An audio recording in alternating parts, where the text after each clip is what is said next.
मंगलम भगवान वीरो मंगलम गौतमो गणी मंगलम कुंद कुंदार्यो जैन धर्मोस्तु मंगलम सर्वमंगलमांगल्यम सर्वकल्याणकारकं प्रधानं सर्वधर्माणां जैनं जयतु शासनं। मैं नमो तीर्थनायक को नमो ओंकारवाणी को नमो उन कुंद प्रभु को जिन्होंने ओंकार धारण की। अहो उपकार जिनवर का कुंद का दिव्य वाणी का जिन कुंद ध्वनि दाता उन कहान स्वामी का। रम्यूण जिणम वीरम अनंत वर्णान दंसण सहावम भोक्षामिणियम सारम केवली शुद्ध केवली भणिदम। नियम सार जी परमागम ग्रंथ है और इसके निश्चय परम आवश्यक अधिकार की पहली गाथा 141 उसकी टीका पद्म ब्रह्मलधारी देव ने की। और टीका में प्रवचन सार का एक श्लोक जो अमृतचंद्र आचार्य द्वारा रचित है वो इसमें उद्धृत किया। उस पर जो गुरुदेव का व्याख्यान है वो अपन देखते हैं। 284 पेज से है। अच्छा, ये कुछ बदल गया मेरा। हाँ, 215 है, कुल 15 है। ये क्या हो गया, बदल गया था यहाँ।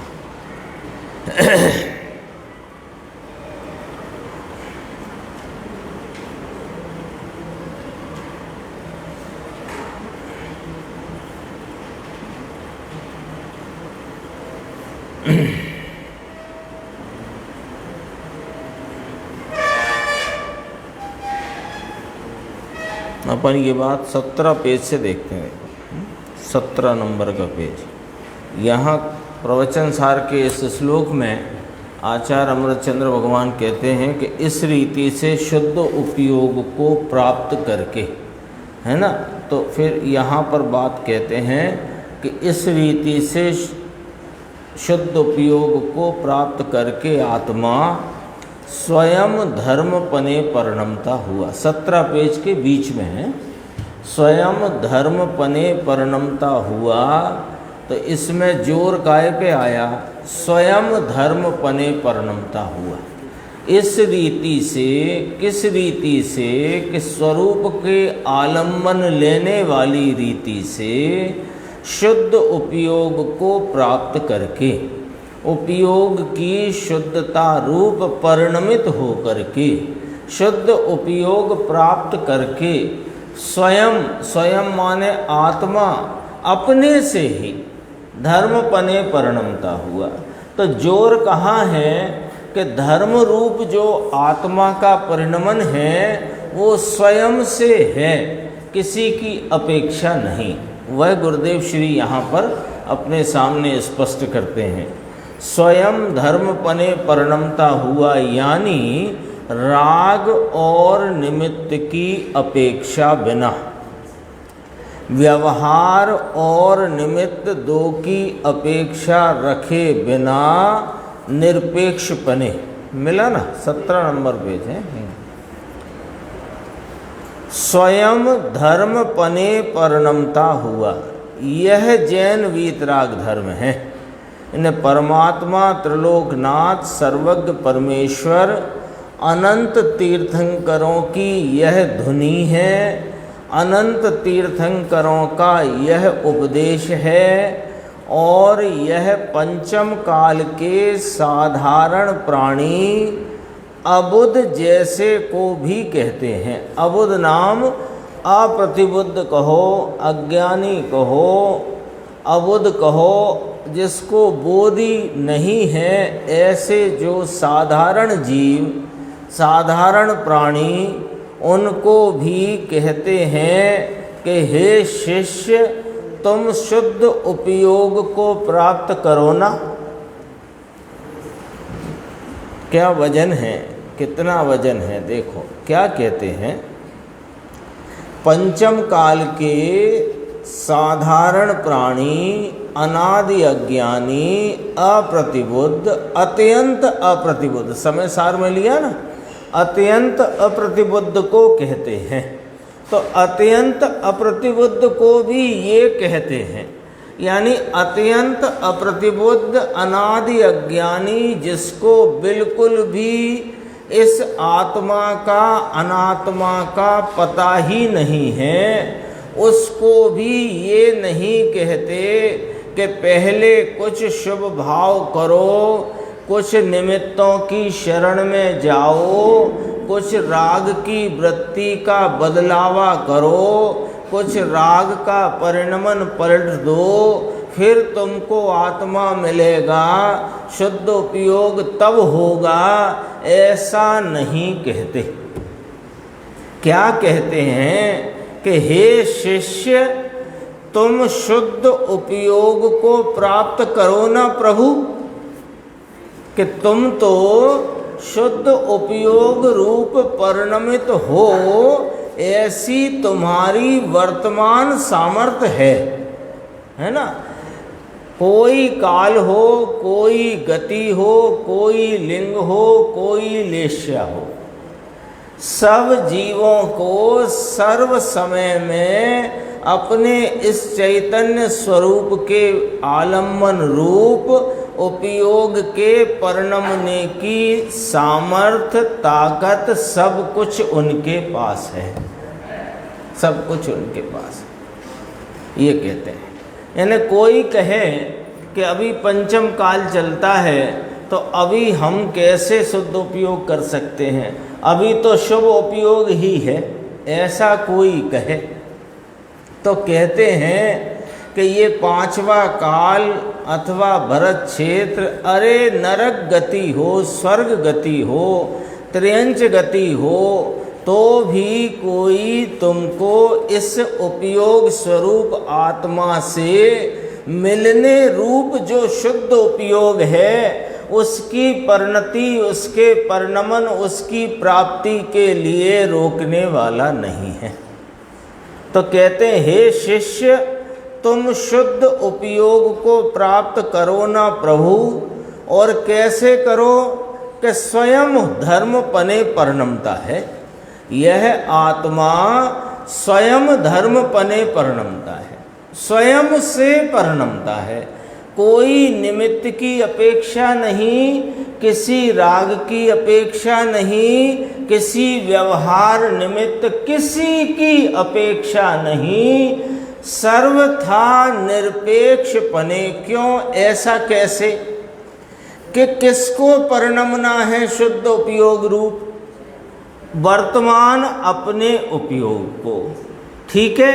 और कैसे होएगा वह उपयोग शुद्ध, के शुद्ध स्वभाव के आलम्बन से। बोलो, अब शुद्ध स्वभाव का आलम्बन लेना है और किसको लेना है, कि वर्तमान उपयोग को लेना है। तो जब यह वर्तता हुआ वर्तमान उपयोग इस शुद्धात्म स्वरूप का आलम्बन लेता है, वह आलम्बन लेता भाव ही धर्म रूप भाव है, वही शुद्धोपयोग रूप भाव है, वही आत्मा का वास्तविक परिणाम है, ठीक है ना। तो अब ये दो चीजें ही तो रही, न कोई निमित्त रहा, न कोई राग रहा, न कोई व्यवहार रहा, दो चीजें रहीं, एक आलम्बन लेने वाला और एक आलम्बन जिसका लेना है। अब ये दो में कौन सी चीज किस वक्त आपके पास नहीं है सो कहो। यह दो है ना, आलम्बन जिसका लेना है वह और आलम्बन लेने वाली पर्याय।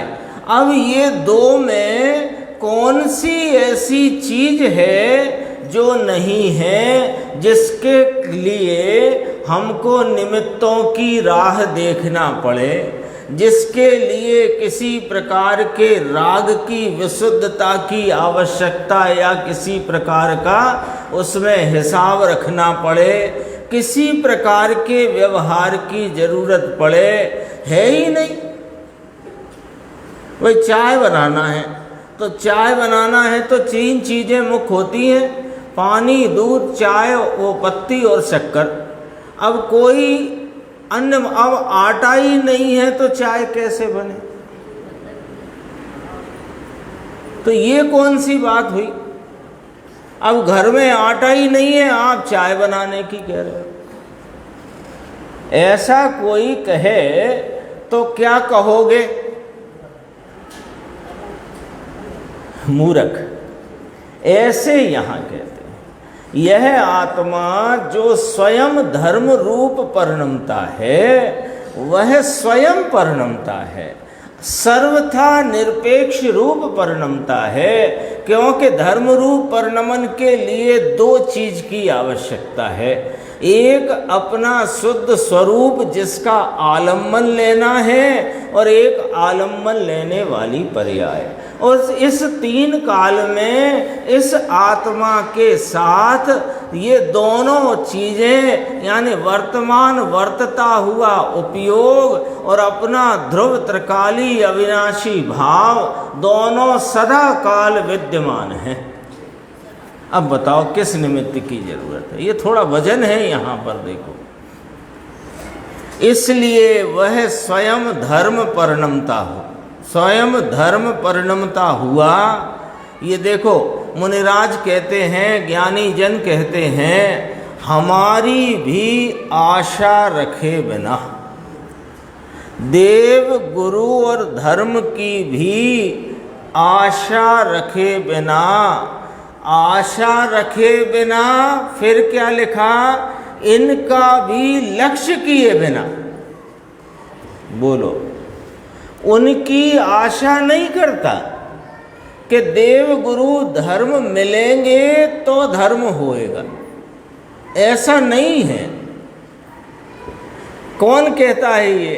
कि वे देव गुरु धर्म स्वयं कहते हैं कि हमारी आशा में मत रहना, हमारी आशा में रहोगे, हमारे भरोसे रहोगे तो तुम्हें धर्म प्राप्त होने वाला नहीं, और हमारा लक्ष्य करने से भी धर्म नहीं होगा। लिखा, इनका भी लक्ष्य किए बिना स्वयं पोते माने आप स्वयं धर्म पने परिणमता, स्वयं धर्म यानी वीतराग पने, शुद्ध उपयोग पने, आनंद पने कहेंगे।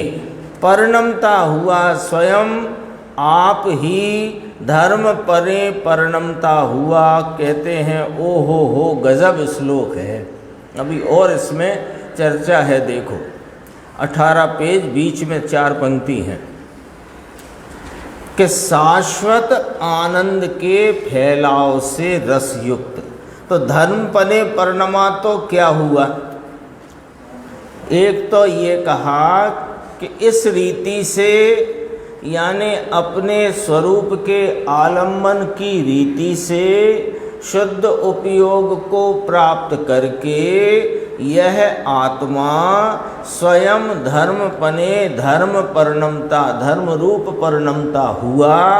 फिर क्या हुआ कि शाश्वत आनंद के फैलाव से रस युक्त है जो यह वस्तु, यह ज्ञानानंद, यह निर्मलानंद, यह नित्यानंद वस्तु। कैसी के आत्मा में जो शाश्वत आनंद है, नित्यानंद प्रभु है, इसमें उपयोग डालते, उपयोग लगाते, इसको उपयोग का, वर्तमान उपयोग का विषय बनाते, अंदर पर्याय में आनंद सहित भाव होता है। वर्तमान उपयोग की वेदन संचेतन रूप अवस्था में आनंद सहित का भाव होता है। शाश्वत आनंद है ना? कौन है शाश्वत आनंद? आलम्बन भूत यह नित्यानंद, ये शाश्वत आनंद है। और इसको उपयोग का, इसको वर्तमान उपयोग में विषय बनाए तो उसकी व्यक्तता प्रगटता सहित पर्याय होती है। देखो फिर गुरुदेव थोड़ा यहाँ ठपका देते हैं, पैसा जरा 5 लाख हो और 5 लाख पैदा करे तो वहाँ तो जाने ओ हो क्या हमने किया, क्या जाने प्रभु क्या किया तुमने, जहर का प्याला है ये थोड़ा ठपका देते हैं। फिर आगे अपन देखो 19 पेज 19, भगवान आत्मा शाश्वत आनंद से भरा हुआ, इसको पर्याय में फैलाव करो प्रभु, ऐसा कहा। पर्याय में फैलाओ, फैलाओ का अर्थ यह तो अपने असंख्यात प्रदेशों में शक्ति रूप से, सामर्थ्य रूप से यह आनंद भंडार, यह आनंद स्वरूप वस्तु तो अपने इस विस्तार में विद्यमान है, लेकिन वर्तमान पर्याय का लक्ष्य इस आनंद स्वरूप, इस पूरे विस्तार में रहे हुए आनंद के फैलाव पर इसकी दृष्टि, इसका लक्ष्य न होने से पर्याय की बहिर्मुखता है, निमित्त और राग पर दृष्टि है। इसलिए इसकी पर्याय उपयोग में संचेतन संवेदन में राग और आकुलता है। तो क्या करो, ये राग आकुलता मिटे तो क्या करो? ऐसा यहाँ बहुत कचरा है, तो कचरा है तो क्या करो कि कचरा हटाओ। कचरा है तो क्या करो कि कचरा हटाओ। तो दुख आकुलता है तो हटाओ। हटाओ माने कैसे हटे कि आनंद से। तो कहा इसको पर्याय में फैलाओ। आनंद जो सामर्थ्य रूपता से, शक्ति रूपता से विद्यमान है, उसको पर्याय में फैलाओ। इस आनंद को पर्याय में विस्तार, शक्ति में से व्यक्तता करो, शक्ति में से प्रकटता करो। इससे रस युक्त है कौन? यह चैतन्य भगवान सदा काल कैसा रस वाला है कि आनंद रस से परिपूर्ण सामर्थ्य स्वरूप है। उसको पर्याय में फैलाओ। ऐसे जो ज्ञान, ऐसे ज्ञान तत्व में लीन होकर के आगे बढ़ती है बात। जो ज्ञान तत्व में अतीन्द्रिय आनंद है, ऐसे ज्ञान तत्व में लीन होकर के, ज्ञान माने आत्मा, ज्ञान तत्व यानी आत्म तत्व, जिसमें शाश्वत आनंद के फैलाव से पर्याय में विस्तार होता है, ऐसे ज्ञान तत्व में लीन होकर के गजब कलश है। दोबारा कहा ना, गजब कलश है। फिर आओ 20 पेज पे देखो, ऊपर की 5 पंक्ति छोड़कर, ऐसा जो भगवान ज्ञान तत्व में लीन होकर अत्यंत अविचल पने के कारण, कहाँ से बात प्रारंभ की थी वो ख्याल में रखना है ना। इस रीति से शुद्ध उपयोग को प्राप्त करके यह आत्मा स्वयं धर्म पने परिणमता हुआ, शाश्वत आनंद के फैलाव, ये आया था ना, ये क्या शब्द था देखो, शाश्वत आनंद के फैलाव से रस युक्त जो ज्ञान तत्व है, जो आत्म तत्व है, उसमें लीन हो करके, उसमें लीन हुआ। और कैसा लीन हुआ कि अत्यंत अविचल रूप से, लिखा ना अगला शब्द है अत्यंत अविचल पने के कारण, यानी उसमें ऐसी लीनता उग्रता है लीनता की कि वह अत्यंत अविचल भाव से लीन है। तो ऐसा करने से क्या फल आया है कि दैदीप्यमान ज्योति वाला यह चैतन्य स्वरूप ज्ञान दर्शन के प्रकाश का पुंज दैदीप्यमान, दैदीप्यमान तो समझते हैं ना कि दैदीप्यमान माने जो स्वयं सहज प्रकाशित स्वरूप है, जो स्वयं सहज प्रकाश स्वरूप है, दैदीप्यमान। तो दैदीप्यमान ज्योति वाला मुनिराज को शब्द थोड़े पढ़ते हैं, कैसे कहें इसको।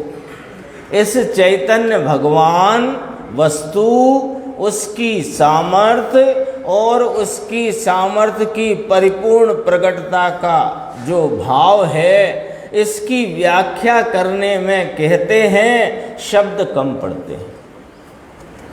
तो क्या करें, हम शब्दों से कहने का प्रयास करते हैं। आचार्य भगवान ज्ञानी जन हैं, कहते हैं हम शब्दों से कहने का प्रयास करते हैं, तुम शब्दों से समझने का प्रयास करना, पर वस्तु तो अनुभव गोचर है, वस्तु तो शब्द गोचर नहीं, वचन गोचर नहीं है। देखो, दैदीप्यमान ज्योति, चैतन्य ज्योति, दैदीप्यमान जगमग ज्योति, जगमग ज्योति प्रभु, ऐसा भगवान आत्मा तेरे स्वभाव में है ना प्रभु? बोलो मंजूर के नहीं मंजूर? अपने को यही तो मंजूर नहीं हो रहा है। ये आचार्य भगवान सर्वज्ञ देव गणधर परमात्मा ज्ञानी धर्मात्मा सब पुकार पुकार कर कहते हैं कि तुम चैतन्य ज्योति दैदीप्यमान ज्ञान दर्शन के खजाना सुख का भंडार तुम स्वयं विद्यमान हो। उसको कोई बनाना है, पैदा करना है, उसमें तराशना है, कुछ नहीं करना है, ऐसा का ऐसा विद्यमान है। ज्ञान आनंद सुख स्वरूपता से विद्यमान है, तो वह जो विद्यमान है उसका आलम्बन ले लो, क्योंकि अनादि से उसको लक्ष्य में नहीं लिया, तो पर्याय में उसका स्वभाव यानी आनंद संचेतन में ना आया। तो क्यों ना आया कि उसका आलम्बन ही ना लिया। न शक्कर रखी है और दूध है, मीठा क्यों ना हुआ कि शक्कर का प्रयोग ही ना किया।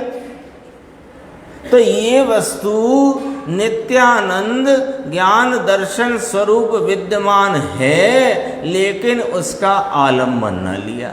पर जिसने लिया उसको क्या हुआ कि सहज पने विलसता, ऐसे दैदीप्यमान ज्योति वाला और स्वभाव पने माने स्वभाव से ही प्रकाशता, स्वभाव से यानी अपना जो स्वभाव है, स्वयं भाव, अपना स्वयं इसका भाव। अब पकड़ना ये क्या कह दिया है, स्वयं भाव, स्वयं माने अपना, भाव, भाव माने पर्याय में अपने स्वभाव का भाव प्रकाशन।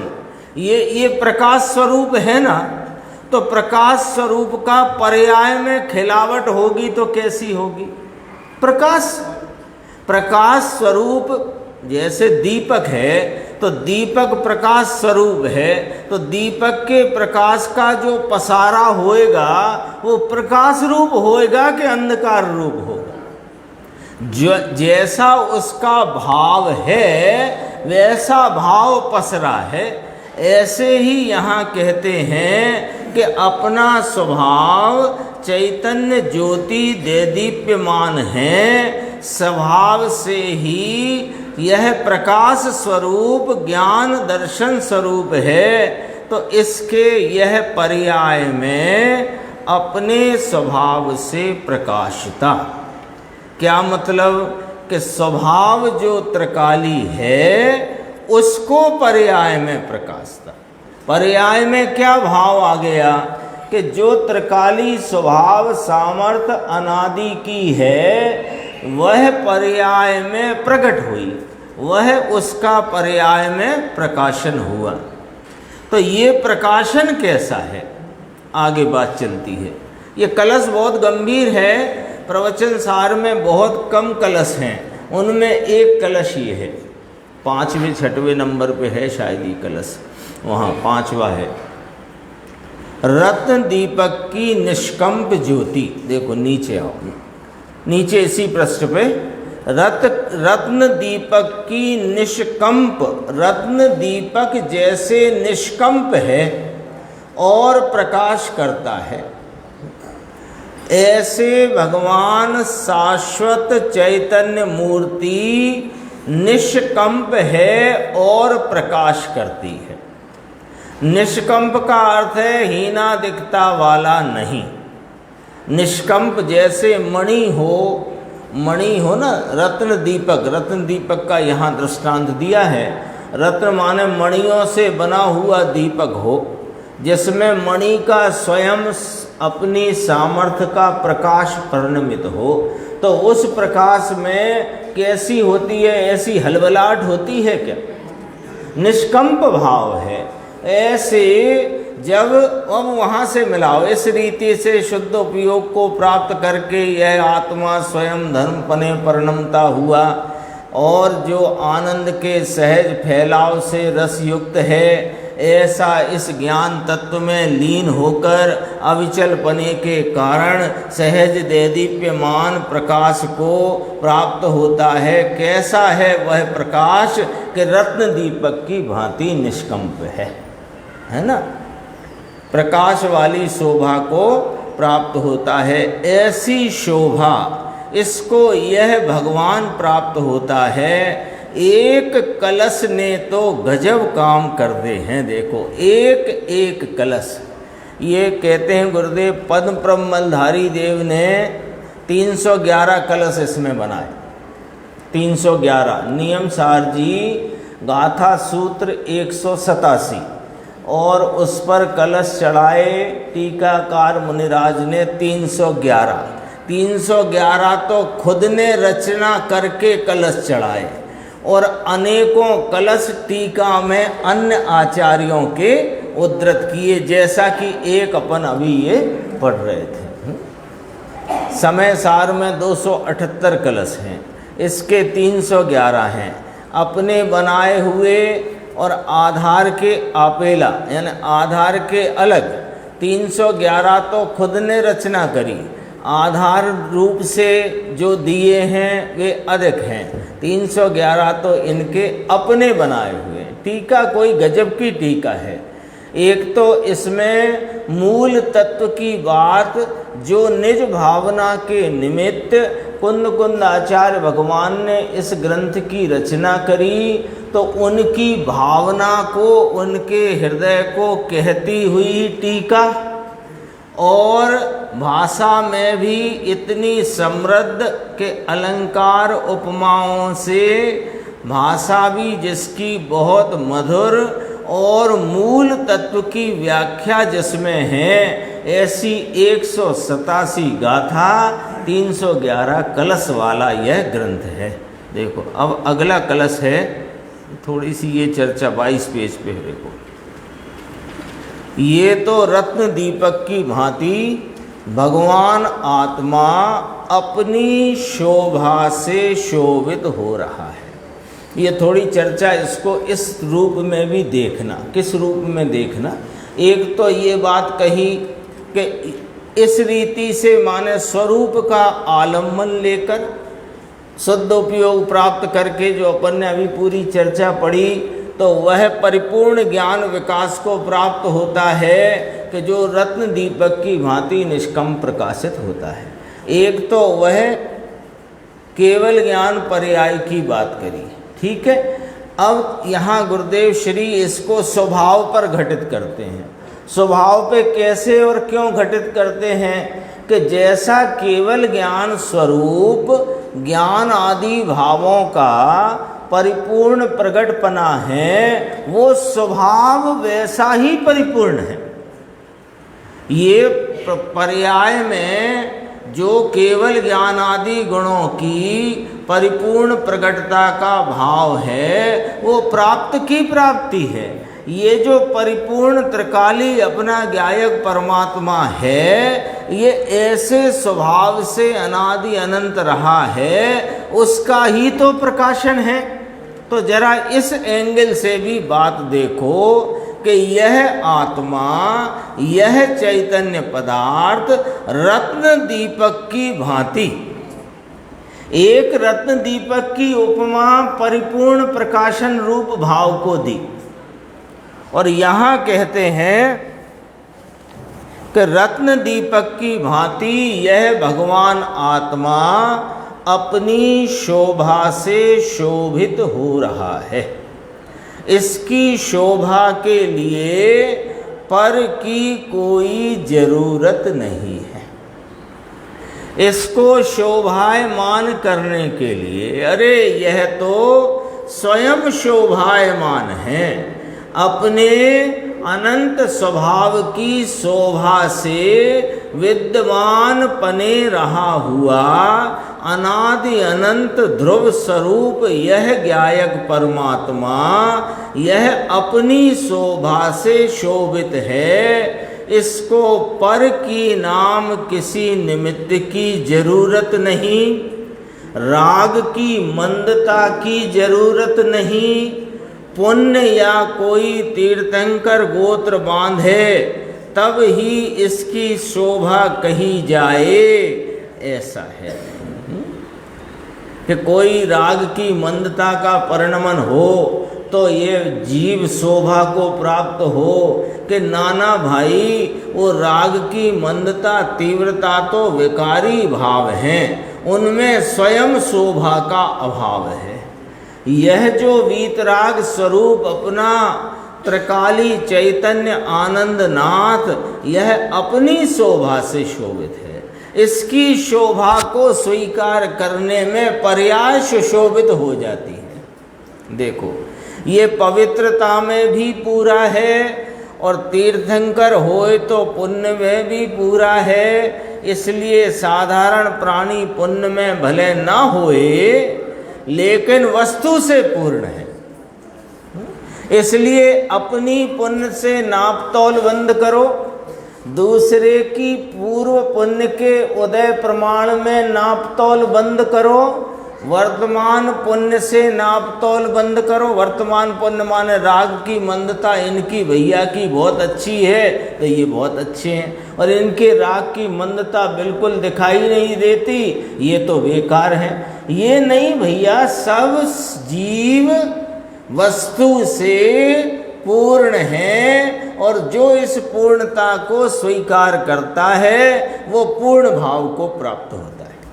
ये वाली बात है। 238 कलश है, ये भी अपन यहाँ प्रारंभ करते थे। आत्मन्योचिर्भवति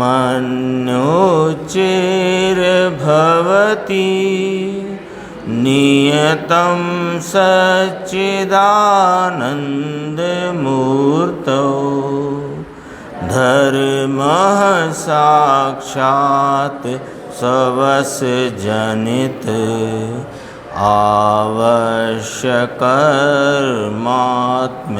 आवश्यकर्मात्मकोऽयं सोऽयं कर्म क्षयकरपटुर्निवृत्तिर्मार्गः तेनेवाहं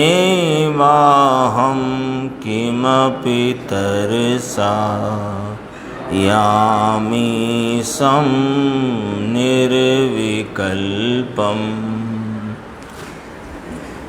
मुनिराज कहते हैं, स्वयवस्ता से उत्पन्न आवश्यक कर्म स्वरूप यह साक्षात धर्म, नियम से माने चौकस स्पष्टपने, सच्चिदानंद मूर्ति आत्मा में, यानी सत चिद आनंद स्वरूप आत्मा में अतिशय पने होता है।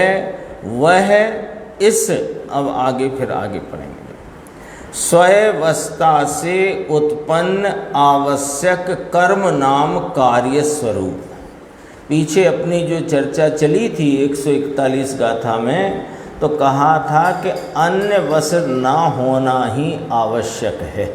आवश्यक अधिकार है ना, निश्चय परम आवश्यक। तो उस अधिकार की उत्थानिका में कहा था कि व्यवहार 6 आवश्यकों से प्रतिपक्ष जो एक निश्चय आवश्यक है, वही वास्तव में एकमात्र करने योग्य कार्य है ना। परम या निश्चय परमार्थ आवश्यक कर्म, यानी वास्तव में करने लायक कार्य, जरूरी कार्य, ये है ना। तो जरूरी कार्य क्या है, तो वह यहाँ पर कलश में मुनिराज कहते हैं कि वह स्वयवस्था से उत्पन्न हुआ जरूरी करने वाले कार्य स्वरूप, यही लिखा ना, स्वयवस्था से। अन्यवस्था जितनी है वह अनावश्यक है, चाहे वह देव गुरु शास्त्र के प्रति का भाव हो, पंच परमेष्टि के प्रति का भाव हो, वह अनावश्यक भाव है। क्यों कि आवश्यक तो सर्वज्ञ भगवान ने स्वयवश भाव को बताया है। अन्यवस्था को अनावश्यक कहा और स्वयवस्था को आवश्यक कहा। यहाँ से बात, यहाँ मुनिराज कहते हैं, स्वयवस्था से उत्पन्न आवश्यक नाम जरूरी कार्य स्वरूप। क्या है वह जरूरी कार्य स्वरूप? कि यह साक्षात धर्म। साक्षात धर्म किसे कहा? अभी अपन ने जो अमृतचंद्र आचार्य भगवान का कलश पढ़ा था, उसमें इसका अर्थ आ गया साक्षात धर्म का। कैसे? यह शुद्ध उपयोग को प्राप्त करके आत्मा स्वयं धर्म पने परिणमता हुआ, साक्षात धर्म है। क्या धर्म है? धर्म किसे कहा? कि इस धर्मी के आश्रय से उत्पन्न वीतराग आनंद रूप जो परिणति है, उसका नाम धर्म है। जिसमें यह धर्मी शोभा को प्राप्त हो, उसका नाम धर्म है। जिसमें ये धर्मी की शोभा ना हो, वह धर्म नहीं है। राग के भाव में इस धर्मी की शोभा नहीं है, इसलिए यह राग भाव धर्म नहीं है। तो यहाँ कहा साक्षात धर्म कैसे उत्पन्न हुआ है? स्वयवस्था से। स्वयवस्था से उत्पन्न जरूरी कार्य स्वरूप यह साक्षात धर्म नियम से कैसे होता है? कि सच्चिदानंद मूर्ति आत्मा में, सतचिद आनंद स्वरूप आत्मा में अतिशय पने होता है। वह यह आत्म स्थित धर्म, ये स्वभाव रूप धर्म है। उस आत्म स्थित धर्म, उसका आलम्बन लेकर साक्षात धर्म रूप परिणमा।